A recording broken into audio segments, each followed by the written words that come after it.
भक्तजनों, आज की कहानी में हम आपको पाप मोचनी एकादशी व्रत की कथा सुनाते हैं। धर्मराज बोले, हे भगवान, मैंने फाल्गुन मास की शुक्ल पक्ष की एकादशी का महात्म्य सुना। अब आप चैत्र मास के कृष्ण पक्ष की एकादशी के बारे में बतलाइए। इस एकादशी का क्या नाम है, इसमें कौन कौन से देवी देवता की पूजा की जाती है और इसकी विधि क्या है, यह सब आप हमें विस्तार से बताइए। भगवान कृष्ण बोले, हे राजन, एक समय माधांता ने लोमस ऋषि से पूछा, हे मुनि, चैत्र मास के शुक्ल पक्ष की एकादशी का क्या नाम है तथा उसकी विधि क्या है, यह बताइए। लोमस ऋषि बोले, हे राजन, चैत्र मास के शुक्ल पक्ष की एकादशी का नाम पाप मोचनी है। उसके व्रत के प्रभाव से मनुष्यों को अनेक पाप नष्ट हो जाते हैं। इसकी कथा इस प्रकार है, आइए हम आपको बताते हैं। प्राचीन काल में एक चैत्र रथ नामक वन था।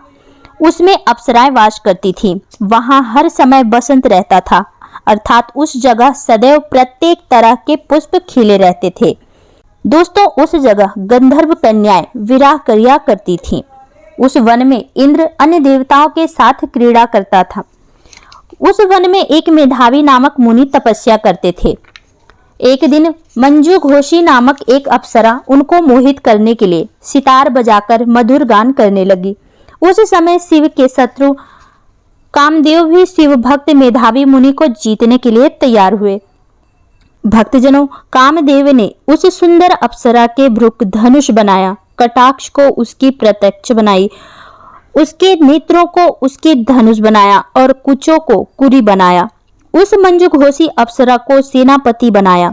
इस तरह कामदेव अपने शत्रु के भक्त को जीतने को तैयार हुआ।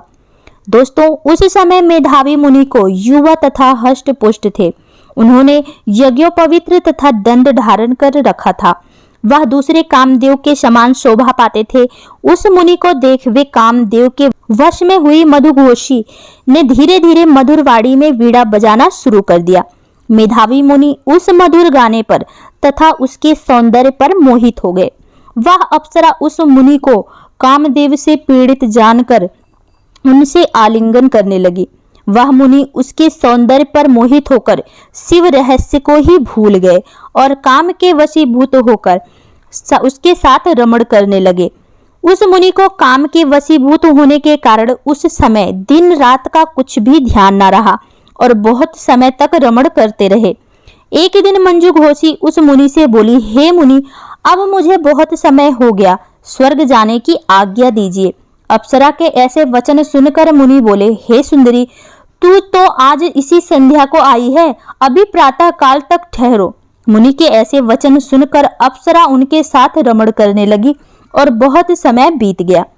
फिर एक दिन उसने मुनि से कहा, हे मुनि, आप मुझे स्वर्ग जाने की आज्ञा दीजिए। आपकी रात्रि तो बहुत लंबी है। अब आप ही सोचिए कि मुझे आपके पास आए कितना समय हो गया है। उस अप्सरा के वचनों को सुनकर मुनि को ज्ञान प्राप्त हुआ और समय का विचार करने लगे। तब ध्यान करने से उसका परिणाम 57 साल 7 माह और 3 दिन ज्ञात हुआ। तो उस अप्सरा को काल का रूप समझकर वह उस पर बहुत ही क्रोधित हुए और उस तप का नाश करने वाली अप्सरा की तरफ देखने लगे। उनके अवर कांपने लगे और इंद्रियां व्याकुल होने लगी। अब मुनि अप्सरा से बोले, रे दुष्ट, मेरे तप को नष्ट करने वाली तू अब मेरे श्राप से पिचासिनी होगी। हे महान पापिन और दुराचारिणी, तुझे धिक्कार है। दोस्तों, उस मुनि के क्रोध युक्त श्राप से वह पिचासिनी हो गई। तब वह बोली, हे मुनि, आप मुझ पर क्रोध को त्याग कर प्रसन्न हो जाओ और यह श्राप का निवारण कीजिए। विद्वानों ने कहा कि साधुओं की संगत अच्छा फल देने वाली है, इसीलिए आपके साथ तो मैंने बहुत वर्ष व्यतीत किए हैं, इसीलिए आप अब मुझ पर प्रसन्न हो जाइए।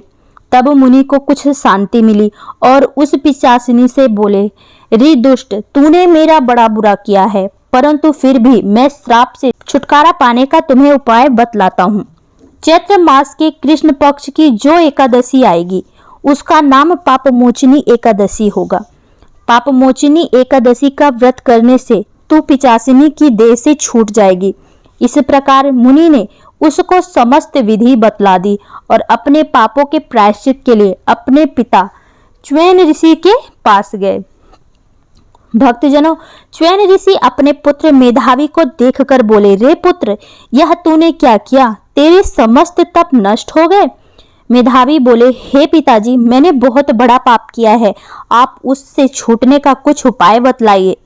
च्वेन ऋषि बोले, हे तात, तुम चैत्र मास के कृष्ण पक्ष की पाप मोचनी एकादशी का व्रत भक्ति पूर्वक करो, तुम्हारे समस्त पाप नष्ट हो जाएंगे। पिता के वचनों को सुनकर मेधावी ऋषि ने पाप मोचनी एकादशी का व्रत विधि पूर्वक उपवास किया। उसके प्रभाव से उसके समस्त पाप नष्ट हो गए। मंजू घोषी अप्सरा भी पाप मोचनी एकादशी का व्रत करने से पिचासिनी देह से छूट गई और सुंदर रूप धारण करके स्वर्ग लोक को चली गई। लोमस मुनि बोले, हे राजन, इस पाप मोचनी एकादशी के प्रभाव से सब पाप नष्ट हो जाते हैं। इस एकादशी की कथा के श्रवण से व पढ़ने से 1000 गौदान करने का फल मिलता है। इस व्रत के करने से ब्रह्म हत्या करने वाले, स्वर्ण चुराने वाले, मद्यपान करने वाले, अगम्य गमन करने वाले और आदि के पाप नष्ट हो जाते हैं और अंत में स्वर्ग लोक को जाते हैं। भक्तजनों, उम्मीद करती हूँ यह कहानी आपको पसंद आई होगी।